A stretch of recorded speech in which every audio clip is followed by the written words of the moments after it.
जरूरी है। नमस्कार, आप देख रहे हैं एमएनएस न्यूज लाइव। आप सभी का स्वागत है। मैं हूं आपके साथ मर्शी। तो आइए जानते देश और दुनिया की तमाम बड़ी खबरें। उससे पहले एक नजर हेडलाइंस पर। इजरायल और यूक्रेन की सुरक्षा अमेरिका के लिए भी महत्वपूर्ण, बाइडेन ने यूएस कांग्रेस से की खास अपील।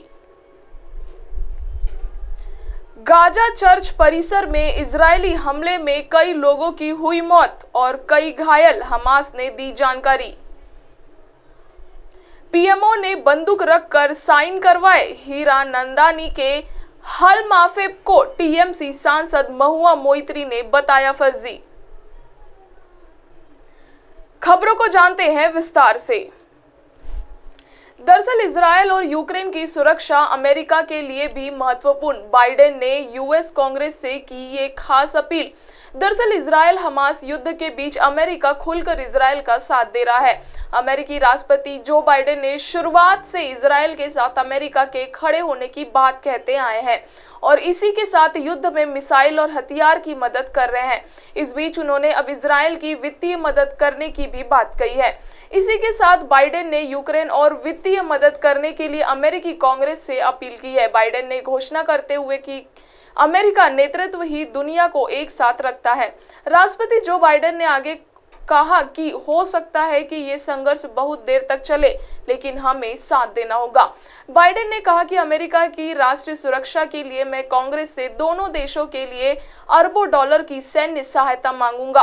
बाइडेन ने कहा कि इतिहास ने हमें सिखाया है कि जब आतंकवादी अपने आतंक के लिए कीमत नहीं चुकाते, जब तानाशाह अपनी आक्रामकता के लिए कीमत नहीं चुकाते हैं, तो वे अधिक अराजकता और विनाश का कारण बनते हैं। बाइडेन ने कहा कि अमेरिका और दुनिया के लिए ये बड़ा खतरा है। बाइडेन ने व्यापक दृष्टिकोण को दिखाया जब उन्हें अपने देश के लिए अतिरिक्त फंडिंग के लिए राजनीतिक प्रतिरोध का सामना करना पड़ रहा है। माना जा रहा है कि बाइडेन कांग्रेस से इजरायल के लिए 105 अरब डॉलर मांगेंगे, जिसमें यूक्रेन के लिए 60 अरब डॉलर भी शामिल है। नजर डालते हैं अगली खबर पर। गाजा चर्च परिसर में इजरायली हमले में कई लोगों की हुई मौत और कई घायल, हमास ने दी जानकारी।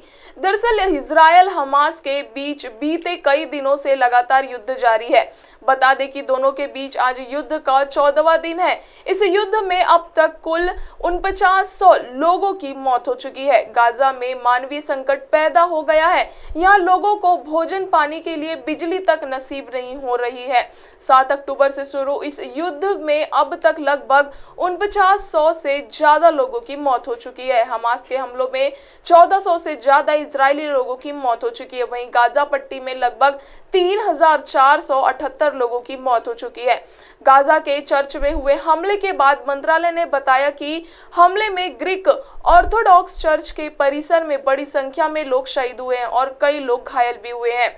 प्रत्यक्षदर्शियों ने एएफपी को बताया कि ऐसा लग रहा है कि हमला पूजा स्थल के करीब एक लक्ष्य को निशाना बनाकर किया गया था, जहां फिलिस्तीन क्षेत्र में युद्ध पिछड़ने के कारण कई गाजा निवासियों ने शरण ली थी। अधिकारियों से संपर्क करने पर इजरायली सेना ने एएफपी को बताया कि वह कथित हमले की जांच कर रही है। नजर डालते हैं अगली खबर पर। पीएमओ ने बंदूक रखकर साइन करवाए हीरा नंदानी के हलफनामे को टीएमसी सांसद महुआ मोइत्री ने बताया फर्जी। दरअसल तृणमूल कांग्रेस सांसद महुआ मोइत्रा ने संसद में रिश्वत के बदले सवाल पूछने के आरोप पर एक बार फिर पलटवार किया है। महुआ ने कहा कि उन पर लगाए गए आरोप एकदम गलत है और व्यवसायी दर्शन हीरानंदी का हलफनामा भी फर्जी है। महुआ ने आरोप लगाया कि ये अब पीएमओ ने हीरानंदी को बंदूक की नोक पर मजबूत कर श्वेत पत्र पर हस्ताक्षर कराए हैं। टीएमसी सांसद ने कथित तौर पर हीरा नंदानी द्वारा संसद की आचार समिति को सौंपे गए हलफनामे की विश्वसनीयता पर भी सवाल उठाए हैं, जिसमें दावा किया गया है कि यह ना तो आधिकारिक लेटर हेड पर है और ना ही नोटरीकृत है।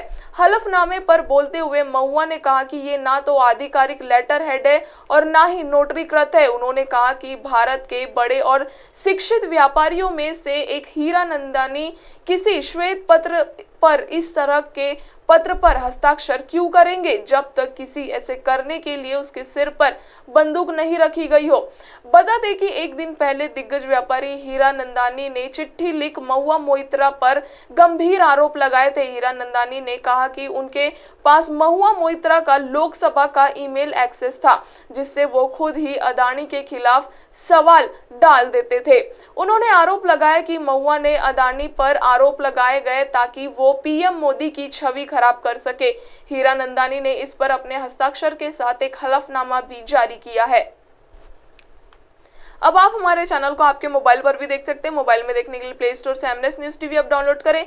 इंस्टा, ट्विटर, फेसबुक और अन्य सोशल मीडिया प्लेटफॉर्म पर हमारा चैनल उपलब्ध है। आप हमारे चैनल को लाइव भी देख सकते हैं www.mnsnewstv.com पर। फिलहाल वक्त हो चुका है दर्शकों ब्रेक का। ब्रेक से लौटने के बाद देखेंगे देश और दुनिया की तमाम बड़ी खबरें। नमस्कार।